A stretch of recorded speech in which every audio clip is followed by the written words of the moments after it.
அடுத்ததாக யாழினி பாரதி போற்றிய பெண்ணியம்.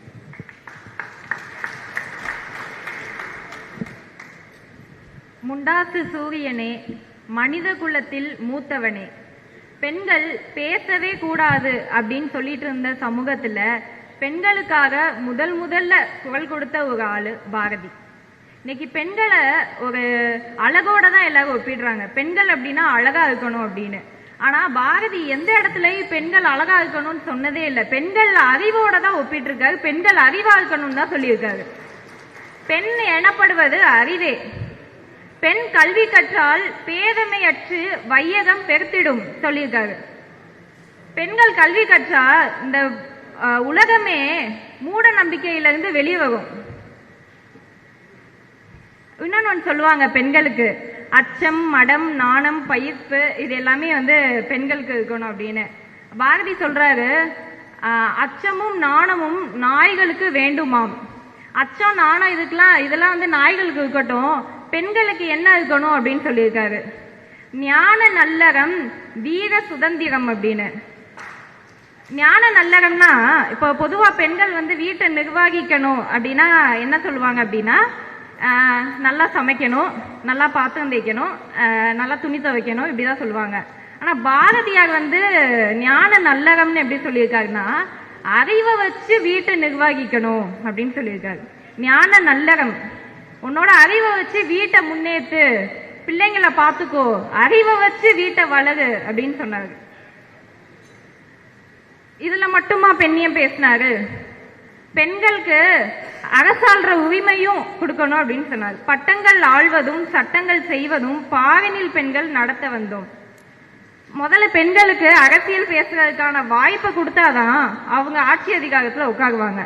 இன்னைக்கு நீங்க பெண்ணியம் அப்படின்னு பேசுறீங்க அப்படின்னா, நீங்களே பெண்களுக்கு எந்த இடத்துலயுமே சம அளவு சீட்ஸ் கொடுக்கவே இல்லை. ஆனா இந்தியாலேயே, என் உலகத்திலே ஒரே ஒரு கட்சி பெண்களுக்கும் ஆண்களுக்கும் சம உரிமை தேர்தல் அரசியலை கொடுத்ததுன்னா அது எங்க நாம் தமிழர் கட்சி மட்டும்தான்.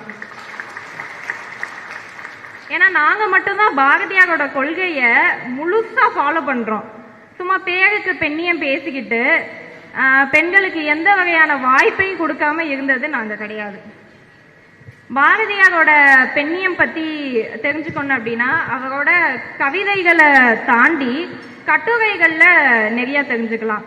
குறிப்பா அவர் பெண் விடுதலை அப்படின்னு ஒரு கட்டுரையில ஒரு 9 பாயிண்ட்ஸ் பெண்ணியம் பத்தி பேசியிருக்காரு. அதுல எல்லாரும் பேசுற மாதிரி பெண்களுக்கு சொத்து உரிமை, சம உரிமை கொடுக்கணும், அதுக்கப்புறம் குழந்தை திருமணம் எதிர்ப்பு, இதெல்லாம் பத்தி பேசியிருக்காரு. ஆனா இன்னொரு முக்கியமான ஒரு பாயிண்ட் பாரதியார் அதுல பேசியிருக்காரு. அது எப்படின்னா, இப்போ இந்த சொத்து உரிமை, பெண்களுக்கு கல்வி கொடுக்கணும், இது எல்லாமே எல்லா ஆண்களும் பேசுவாங்க. நீங்க பெண்ணியம் பத்தி பேசுங்க அப்படின்னு ஒரு ஆண்கிட்ட போய் சொன்னீங்கன்னா இதே டைலாக் எல்லாருமே சொல்லுவாங்க. ஆனா ஒரு விஷயத்தை பத்தி எந்த ஆணும் பேச மாட்டாங்க. என்னன்னா, உங்க மனைவி வேற ஒரு ஆண்கள் கிட்ட பழகலாமா, நட்பு கொண்டாடலாமா, நட்பா இருக்கலாமான்னு கேட்டா அது எப்படி, அந்த மாதிரி சொல்லுவாங்க. அதெல்லாம் அனுமதிக்க மாட்டாங்க. அதெல்லாம் எப்படி பெண்ணியம் அப்படின்னு பேசுவாங்க. ஆனா பாரதி அந்த கட்டுரையில ஒரு வரி எழுதியிருக்காரு, திருமணமான பெண்கள் கணவனை தவிர வேற ஆண்களுடன் நட்பு பாராட்ட அவளுக்கு உரிமை உண்டு. அவளுக்கு விருப்பம் இருந்தால் அதை தடுக்க கூடாது. இப்போ ஏகப்பட்ட அவர் 19ஆம் நூற்றாண்டுல வாழும் போதே இவ்வளவு பேசியிருக்காரு அப்படின்னா, இன்னைக்கு நம்ம 21ஆம் நூற்றாண்டுல இருக்கோம். ஆனாலும் இன்னைக்கு இந்த இவருக்கு இருந்த சிந்தனை அளவுக்கு கூட இன்னைக்கு சமூகத்தில் இருக்கும் ஆண்களுக்கு முழுமையா அந்த சிந்தனை வரல.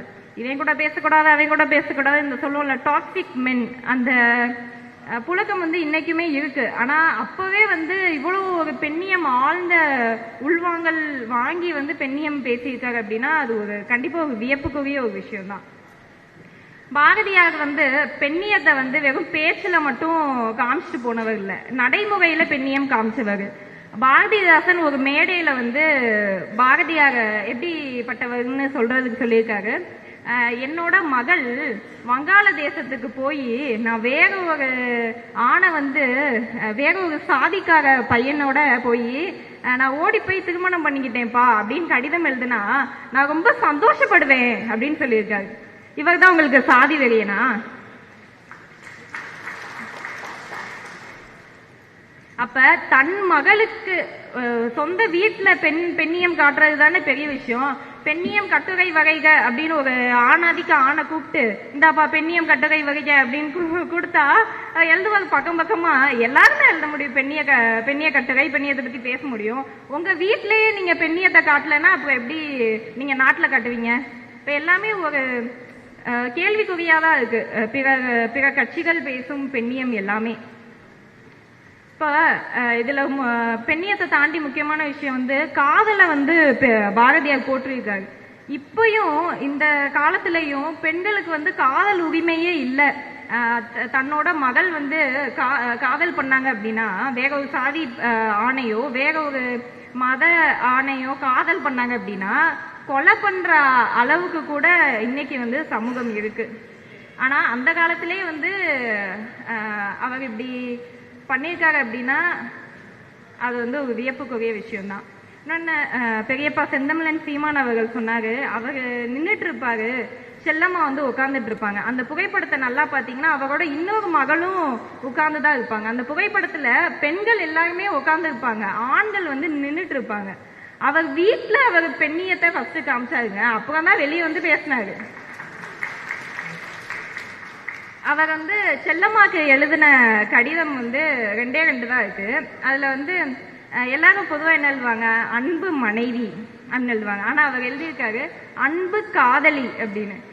இது என்ன ஒரு பெரிய விஷயம் அப்படின்னா பொதுவா வந்து லவ் மேரேஜ்ல வந்து கல்யாணம் ஆனதுக்கப்புறம் பெண்கள் ஒரு வீட்டு வேலைக்காரியா வச்சுக்கிற சமுதாயம் வந்து இன்னைக்கும் இருக்கு. காதல் வந்து குறைஞ்சிருது அப்படின்னு பட்டிமன்றம்லாம் போடுறாங்க. ஆனா அவருக்கு நடந்தது வந்து லவ் மேரேஜ் எல்லாம் கிடையாது, அரேஞ்ச் மேரேஜ், நிச்சயிக்கப்பட்ட திருமணம். அப்ப அந்த நிச்சயிக்கப்பட்ட திருமணத்திலேயே அவர் ஒரு மனைவி மேல இவ்வளவு அன்பா இருந்திருக்காரு அப்படின்னா பெண்ணை எவ்வளவு நேசிச்சிருக்காரு. அதுதான் நம்ம முக்கியமா பார்க்க வேண்டிய ஒரு விஷயம். இன்னொரு விஷயம் சொல்லணும் அப்படின்னா அக்ரஹாரத்துல வந்து பெண்கள் வந்து பின்னாடி ஆண்களுக்கு ஒரு 10 மீட்டர் வந்து பின்னாடி தான் நடந்து போவாங்க. பெண்கள் வந்து நிமிர்ந்து கூட பார்க்க மாட்டாங்க ஆண்களை, அவங்க கணவரையே. ஆனா பாரதி வந்து நீ வா செல்லம்மா அப்படின்னு தோல்ல கை போட்டு கூட்டிட்டு போறாரு. பாரதி வந்து அவரோட மனைவிக்கே பெண்ணியம் சொல்லி கொடுத்திருக்காரு. அப்ப பாரதி மட்டும் ஒரு போராளி கிடையாது, செல்லம்மாவும் ஒரு போராளி தான். சரி, அப்ப பாரதி கிட்ட இவ்வளவு விஷயம் இருக்கே, இவ்வளவு பெண்ணியம் பாரதி பேசியிருக்காரு, அப்ப ஏன் பாரதியோட புகழ் வந்து வெளியே இப்போ ரொம்ப அளவுல போற்றப்படலை அப்படின்னா அப்பதான் குறுக்க இந்த கௌஷிக் வந்தா அந்த மாதிரி வந்தாரு மதிப்பிற்குரிய ஐயா ஈவே ராமசாமி அவர்கள். அவர் என்னென்ன சொல்யூஷன் கொடுத்திருக்காருன்னா பிரச்சனை என்ன, பெண் ஏன் அடிமையானாள், பெண் வந்து அடிமையா இருக்கா. அதுக்கு நம்ம பாரதி என்ன சொல்றாரு, நிமிர்ந்த நடை, நேர்கொண்ட பார்வை, நிலத்தில் யாருக்கும் அஞ்சாத நெறிகளும். நிமிர்ந்து நட, நேரா பாரு, பெண்ணா குனிஞ்சு பார்க்கணும், பவ்யமா இருக்கணும்னு யார் சொன்னா, தலை நிமிர்ந்து பாரு, யாருக்கும் பயப்படாதன்னு சொன்னாரு. ஆனா நம்ம ஐயா என்ன சொல்லியிருக்காருன்னா, அப்படியா பெண்கள் வந்து அடிமையா இருக்காங்களா, கர்ப்பப்பையை அகற்றுங்க. சொல்யூஷன் எப்படி பாருங்க, கர்ப்பப்பையா இதுக்கு பின்னாடி ஒரு சயின்டிபிக் நீங்க பாத்தீங்கன்னா கர்ப்பப்பையா ஆச்சுன்னா பெண்களுக்கு வந்து உடல் உபாதைகள் எவ்வளவு வரும், எவ்வளவு பிரச்சனைகள் வந்து ஹார்மோனல் இம்பேலன்ஸ் வந்து பெண்களுக்கு வரும். இதை தாண்டி ஒரு பெண் வந்து குழந்தை பெற்றுக்கிறதோ இல்ல வேண்டாம்னு சொல்றதோ அவளோட தனிப்பட்ட சாய்ஸ், இட்ஸ் மை சாய்ஸ், அந்த மாதிரி அவளோட சாய்ஸ். அப்ப குழந்தை நீங்க பெத்துக்கவே கூடாதுன்னு வலியுறுத்தி கர்ப்பப்பையை அகற்றுங்க அப்படின்னு சொல்றதும் இது எப்படி நீங்க வந்து பெண்ணியம் அப்படின்னு சொல்றீங்க. அப்ப அந்த சாய்ஸையும் வந்து ஒரு கட்டாயப்படுத்தி ஈவேரா ஐயா வந்து திணிச்சிருக்காரு. சரி, கர்ப்பப்பையை அகற்றிட்டா மனித குலமே இருக்காது, மனிதனே இருக்க.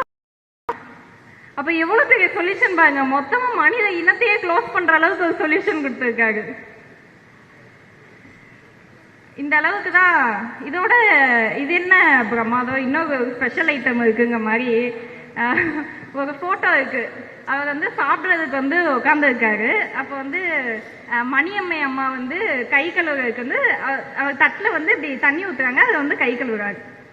நம்ம என்ன சொல்றோம், சாப்பிட்ட தட்டை அவங்கவுங்க தான், இது வந்து ஒரு ரெஸ்பான்சிபிலிட்டி, தனி மனிதனோட ரெஸ்பான்சிபிலிட்டி.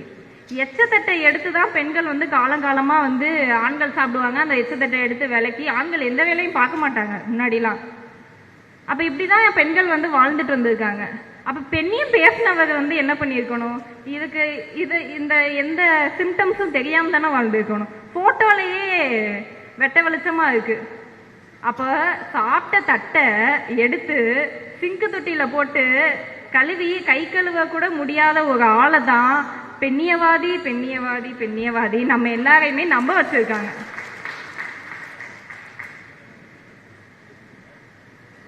அப்ப நல்லா புரிஞ்சுக்கோங்க, உண்மையான பெண்ணியவாதி யார் அப்படின்னா கெடா மீச வச்சிருந்தவர் தான், தாடிக்காரர் இல்ல. அனைவரையும் சமமாக பார்த்ததனால், சாதி வெறி இல்லாமல் அனைவரையும் பார்த்ததால், பெண்களுக்கு சம உரிமை கொடுத்ததால், பெண்கள் உரிமைக்காக குரல் கொடுத்ததால் எங்களின் பெரியார் பாரதியே. அதனால அதிக போற்றுவோம் நம் பாட்டன் சமத்துவ பாட்டன் பாரதியாரின் பெருமை. வாய்ப்புக்கு நன்றி கூறி விடைபெறுகிறேன். நாம் தமிழர். மிக்க மகிழ்ச்சி.